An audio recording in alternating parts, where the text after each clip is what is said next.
네, RPM 105페이지의 637번 문제입니다. 자, 이번에도 정규 분포가 나왔어요. 10,2제곱이라는 정규 분포가 등장을 했는데 거기에서 초콜릿 25개씩을 한 상자에 담아서 판매한다. 이 문제 조금 조심해야 될 부분이 뭐냐면 초콜릿 25개씩을 한 상자에 담는다 그랬으니까 자, 이것이 이제 표본의 크기는 맞습니다. 표본의 크기는 맞는데 그렇게 해서 내가 이제 x바가 따르는 정규 분포를 쓸 수 있죠. 자, 이렇게 되고 이 분산 2의 제곱이라는 분산을 25로 나눴으니까 25가 5의 제곱이고요. 5분의 2의 제곱, 그러니까 0.4의 제곱으로 쓸 수 있어요. 이것이 x바가 따르는 정규 분포는 맞는데 여기서 이제 조심해야 됩니다. 문제에서 초콜릿 25개를 담은 상자의 무게가 240g 이하일 확률 이렇게 말했잖아요. 이거를 그냥 x바가 240 이하일 확률이구나 이렇게 말하면 틀리는 거죠. 잘 생각하셔야 돼요. 이 x바라고 하는 것은 뭐냐면 표본 평균이죠. 표본 평균. 그러니까 내가 25개의 초콜릿을 꺼내가지고 그 25개 초콜릿들의 평균을 구한 거예요. 그러니까 여기서 말하는 요 10이라고 하는 것은 그 25개 초콜릿 무게의 평균이 10이라는 얘기죠. 근데 이 240이라고 하는 건 그 25개 초콜릿을 다 합쳐서 그 한 상자의 무게가 240이다라는 얘기니까 이걸 x바가 240보다 작거나 같다 이렇게 생각하시면 안 됩니다. 자, 초콜릿 하나의 무게가 x바라고 생각하셔야 되니까 25개 초콜릿을 모두 담으면 자, 그 상자의 무게는 25x바가 되는 거예요. 이해가 되나요? 네. 아니면 이렇게 생각하셔도 좋아요. 25개 초콜릿이 있는데 그 초콜릿들의 무게의 합이 240이 되는 거니까 그럼 240을 25로 나눈 거 이것이 그 상자에 들어있는 초콜릿의 평균이겠죠. 초콜릿 하나 무게의 평균. 그래서 이게 x바보다 작거나 아니 x바가 요거보다 작거나 같다. 이렇게 생각하셔도 되고요. 어차피 같은 식이죠. 그쵸? 아무튼 25를 빼고서 쓰면 틀린다. 그래서 x바에 대한 그 확률을 직접 말해준 것이 아니라 25x바에 대한 범위를 말해줬다. 이것을 조심하셔야 됩니다. 자, 그래서 x바에 대한 식을 만들기 위해서 옆에 보이는 것처럼 25로 나눠보면 얘가 얼마일까요?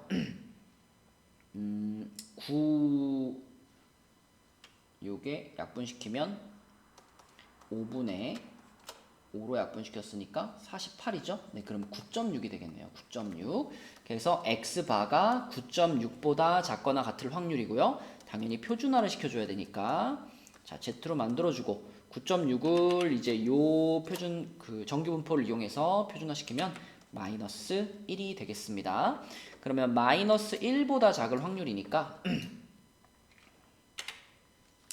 자, 이렇게 표준 정규 분포가 있다라고 했을 때 아이고 표준 정규 분포가 있다라고 했을 때 마이너스 1이면 이쪽에 있겠죠? 이렇게. 그럼 마이너스 1보다 작을 확률이면 여기를 말하는 거죠. 여기. 그렇다면 표에서 1까지의 확률인 0.3413 얘가 이쪽 부분이 지금 0.3413이야 라고 말해주고 있는 거니까 우리는 그러면 이 0.3413을 절반에 해당되는 0.5에서 빼면 되겠죠.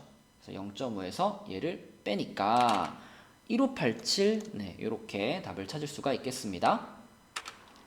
네, 638번 문제입니다. 자, 이번에도 정규분포가 등장을 해요. 40,4제곱이라는 정규분포가 등장을 하는데 거기서 크기가 n인 표본을 이미 추출했습니다. n이 얼마인지 아직 몰라요. 자, 그렇다면 그때의 표본 평균들은 자, 이렇게 생긴 정규분포를 따르겠죠? n이 얼마인지 모르니까 이렇게 쓸게요. 이렇게 되겠죠? 네, 분산을 n으로 나누는 거니까 표준 편차는 루트 n으로 나눠서 쓸 수 있겠죠? 그래서 루트 n분의 4 전체 제곱 이런 정규분포를 따를 텐데 거기서 x바가 42보다 클 확률을 찾아봤대요. 자, 그럼 이 확률은 표준화를 시켜서 생각을 해보면 42에서 평균 40을 빼고 그때 표준 편차는 루트 n분의 4 얘가 들어가야 되니까 자, 이렇게 해본 거죠. 그래서 요 확률을 구해봤는데 그 확률이 0.028이 나왔대요. 0.028이면 엄청 작은 확률이잖아요. 그럼 우리가 이렇게 표준 정규 분포가 있다고 생각을 했을 때 이 표준 정규 분포에서 0.028 어떤 지점 요 지점보다 클 확률이 0.028이면은 요 초록색 값은 굉장히 오른쪽 끝에 머리에 있는 거예요. 그래서 끝에가 요만큼 남았는데 요 끝에 남은 요만큼의 넓이가 지금 0.028이야 라고 말해주고 있는 거니까 그럼 자동으로 그럼 이만큼의 넓이 여기의 넓이는 얼마가 되는 거냐면 요거는 자 0.5에서 얘를 뺀 거 그럼 0.4772가 된다라고 생각할 수 있고 그렇다면 표에서 딱 보이죠? 0.4772 2.0이구나 여기가 2구나 다시 말하면 요 분수의 값이 2구나 이렇게 생각하시면 되겠습니다. 그래서 요 놈의 값이 는 2다. 그럼 양변에 요거 곱해주고요. 요거 계산해버리면 2는 2 곱하기 루트 n분의 4 이렇게 되고요. 그러면은 루트 n 다시 이쪽으로 곱해주고 2 지워버리면 결론은 루트 n이 4가 되는 거니까 n 값은 16이구나 라고 찾으시면 되겠습니다. 네, 639번 문제입니다. 자, 이번에도 정규분포. 이번에는 평균이 m, 표준 편차가 3이라 그랬죠. 요런 모집단에서 크기가 n인 표본을 이미 추출했습니다. 이번에도 n 값이 얼마인지 몰라가지고 자 이렇게 써야 되겠죠. 루트 n분의 3의 제곱 요렇게 생긴 정규분포를 따를 겁니다. x바가 자 그랬을 때 x바가 이제 이러할 확률을 물어봤어요. n-0.5부터 x바가 n 플러스 0.5까지 요 사이에 있을 확률 이렇게 말을 했는데 당연히 정규분포니까요. 자, 요거 이제 표준화 시켜줘야 되겠죠? 표준화 시켜주면은 얘에서 얘를 빼고 그리고 이걸로 나누는 거잖아요. 그럼 얘에서 얘를 빼면은 어차피 마이너스 0.5만 남을 테니까 루트 n분의 3분의 마이너스 0.5 이렇게 될 거고 표준화 됐으니까 가운데 z고요. 그 다음에 요쪽 편은 얘에서 얘를 빼고 얘로 나누는 거니까 이거랑 거의 똑같은데 부호만 플러스 이렇게 되겠네요. 이렇게 그쵸? 자 근데 그것을 계산한 결과가 0.8664다. 그럼 이번에도 표준 정규분포를 갖다 놓고 생각해 봅시다. 자 이렇게 표준 정규분포가 있으면 지금 경계선이 되는 값들이 그러니까 요 값하고 요 값이 보시면 부호만 반대인 상태잖아요. 그래서 0에서부터 똑같은 거리만큼 떨어져 가지고 뭐 여기쯤 여기까지 여기도 여기까지 이렇게 같은 거리만큼 떨어져 있는 두 지점일 거예요. 그런데 이 전체 넓이가 지금 이만큼의 넓이가 0.8664가 된다라는 말은 이 요 절반의 넓이만 생각을 하면 8664를 반으로 탁 잘라가지고 0.433일 거고 그렇다면 표에서 433이 눈에 딱 띄네요. 아 1.5구나. 여기가 1.5 반대쪽은 당연히 마이너스 1.5인 그런 상황이다 라고 볼 수 있겠습니다. 그래서 이 1.5라는 값이 요 분수의 값이랑 이렇게가 서로 같다 라고 볼 수 있겠죠. 그래서 루트 n분의 3분의 0.5가 이게 1.5랑 같다 라고 했습니다. 그럼 요 루트 n분의 3을 양변에 곱할게요. 그럼 0.5는 1.5 곱하기 루트 n분의 3이 되겠고요. 0.5랑 1.5는 약분시키면은 얘는 1 되고 얘 3으로 만들 수 있죠. 그 다음에 다시 양변에 루트 n을 곱해주면 루트 n은 9가 되겠습니다. 그쵸? 그래서 n 값은 81, 답은 3번이 되겠네요. 네, 640번 문제입니다. 자, 이번에도 정규분포가 등장했는데 400, 80의 제곱 이런 정규분포가 등장을 했어요. 그랬을 때 이번에는 크기가 64라고 얘기를 해줬네요. 그래서 n 값이 64. 그러면 얘네들의 정규분포는 400, 자 80을 64가 8로 나눴으니까 10의 제곱이라고 우리가 쓸 수 있겠죠? 이것이 x 바가 될 거고요. 자, 거기서 이제 px 바가 k보다 크거나 같을 확률. 자, 바로 표준화 들어갑니다. z가 k-400 나누기 10.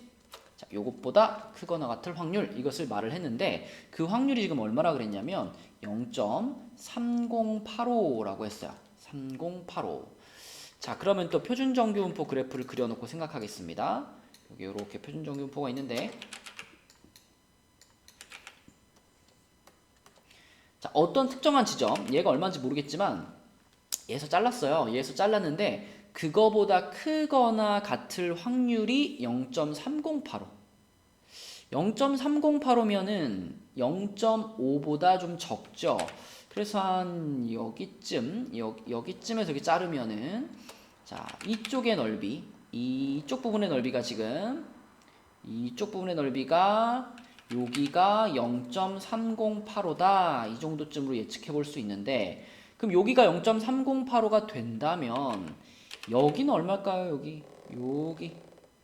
자, 여기는 당연히 0.5 중에서 여기 3085를 뺀 나머지라고 볼 수 있으니까 0.1915가 되겠고, 그럼 1915 보이네요. 그죠? 0.5라는 값이 보입니다.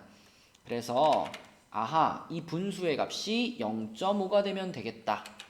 그럼 계산하면 되겠죠? 10분의 k-400은 0.5. 자, 10 곱해주면 k-400이 5가 되는 거니까 넘어가면은 k는 405가 되겠습니다. 네, 641번 문제입니다. 요거는 이제 변수가 여러 가지 등장을 하니까 눈에 잘 들어오도록 잘 써놓고 풀어주면 좋을 것 같아요. 자, 얘는 x라는 확률 변수가 따르는 정규분포다, 이렇게 예측할 수 있어요. 왜냐하면 거기서 표본을 뽑았는데 표본 평균을 x바라고 했으니까, 자, 그럼 여기에서 크기가 9인 표본을 뽑았으니까 여기에 3분의 4의 제곱 이렇게 바꿔주면 되겠죠. 이것이 x바가 따르는 정규분포다 라고 생각할 수 있고요.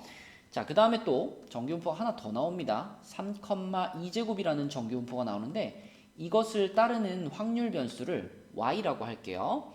자, 거기에서 이제 크기가 16인 표본을 또 추출을 했어요. 그러면 그때는 여기가 얼마가 되냐면 0.5가 되겠습니다. 표준 편차가. 그죠? 얘를 16으로 나눠가지고 다시 표준 편차 모양으로 쓰면 이렇게 되겠죠.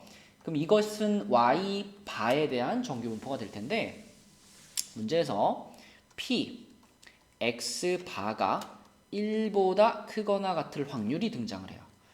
자, 그럼 요거 당연히 표준화 시켜서 풀 거니까 표준화 시키면은 요거는 0 아니죠. 1-0을 3분의 4로 나눈 값이다. 이렇게 볼 수 있습니다. 그렇다면은 요거는 3분의 4의 역수니까 p, z가 4분의 3보다 크거나 같을 확률, 이렇게 말할 수가 있는데, 자, 하나가 더 나오죠. 여기 y 바가 a보다 작거나 같을 확률이에요. p, y 바가 a보다 작거나 같을 확률. 자, 역시 이놈도 정규분포니까 표준화를 시켜주면 여기서 a는 a에서 3 빼고 0.5로 나눈 값이다 라고 볼 수 있습니다. 근데 여기서 포인트는 이 확률과 이 확률이 같은데 그렇다고 해서 이 값과 이 값을 같다라고 하시면 안 됩니다. 그죠? 왜? 가운데 부등호 방향이 반대거든요. 여기랑 여기가 반대죠. 그쵸? 자, 그래서 이런 상황에서는 뭐 당연한 얘기지만 이 4분의 3이라는 녀석이, 여기가 지금 0이고, 자, 4분의 3이라는 녀석이 0보다 약간 이제 이쪽에 있을 거예요. 그러면 z가 그거보다 큰 확률이면 이제 이쪽을 말하는 건데, 이것과 같은 넓이를 가지기 위해서는 이 초록색 부분이 얘와 대칭의 위치에 와줘야 되겠죠. 그쵸? 이렇게 대칭의 위치에 와줘가지고 걔보다 작거나 같을 확률이 요런 느낌으로 그려져야, 그래야 이 두 확률이 같아질 수 있을 거기 때문에 여기가 4분의 3이라면 여기는 마이너스 4분의 3이 돼야 되겠구나 라고 생각하시면 되겠습니다. 자, 그래서 이 초록색 분수 0.5분의 a 빼기 3, 얘가 마이너스 4분의 3이 돼야 될 거고요. 그럼 0.5를 곱해주면은 a 빼기 3이 마이너스 8분의 3일 거고 거기서 3을 넘겨주니까 8분의 21 이게 a 값이 되겠습니다. 답은 3번이죠. 네, 642번 문제입니다. 굉장히 절묘하게 잘 낚은 문제인 것 같아요. 문제 대충 풀면은 바로 틀립니다. 자, 여기서 주의해야 될 것은 단위죠. 단위. 그쵸? 블루투스 이어폰의 사용 시간이 평균 6시간이라고 했어요. 시간. 근데 표준 편차는 20분입니다. 그쵸? 그리고 사용 시간의 평균이 K분 이하라 그랬으니까 지금 맨 처음에 이 평균 빼고는 다 분 단위로 써줬어요. 그러면 처음부터 이 6시간이라고 하는 값은 360분으로 바꿔서 모든 단위를 분으로 통일시켜서 계산을 하셔야 제대로 답을 구할 수가 있겠습니다. 그 생각을 못하고 그냥 풀면 답 이상하게 나오죠. 그죠? 자, 그래서 360, 20의 제곱이라는 이러한 정규분포로 시작을 하는 거고요. 거기서 크기가 2500인 표본을 뽑은 거기 때문에 자, 360, 2500, 50으로 얘를 나누면 되니까 0.4의 제곱 이것이 x바의 정규분포가 되겠습니다. 자, 그런데 이 x바가 k분 이하면 p x바가 k 이하면 생산 공정에 문제가 있다. 자, 그럼 요거 정규분포니까 표준화시키면 자, k-360 나누기 0.4 했는데 이 확률이 0.006이래요. 야, 저 확률은 진짜로 개미 똥꼬만큼이죠. 정말 조금입니다. 0.006이면은 근데 이 지점보다 작거나 같을 확률이니까 아주 왼쪽 끝에 요렇게 왼쪽 끝에 요 분수가 있어가지고 그거보다 더 작을 확률 요만큼을 구해보니까 여기가 지금 0.006이야 라는 거잖아요. 그쵸? 그러면 그것 뺀 나머지 이만큼은 얼마가 돼야 되느냐? 0.5에서 0.0062를 빼니까 여기는 0.4938 이렇게 돼야 되겠고 그럼 눈에 띕니다. 2.5네요. 그쵸? 그렇다고 또 여기를 그냥 2.5라고 하지는 않겠죠? 0에서부터 왼쪽이니까 마이너스 2.5가 바로 이 분수의 값과 같아야 되겠습니다. 그래서 0.4분의 k-360 이것이 마이너스 2.5랑 같겠고요. 0.4 이쪽으로 곱해주면은 이게 딱 마이너스 1 되겠네요. 그죠? 그래서 k는 360에서 마이너스 1 해가지고 359가 이 문제의 답이 되겠습니다. 그래서 다른 것보다 단위를 조심해줘야 되는 문제가 되겠고 대충 풀면 낚일 수 있다. 조심하시기 바랍니다.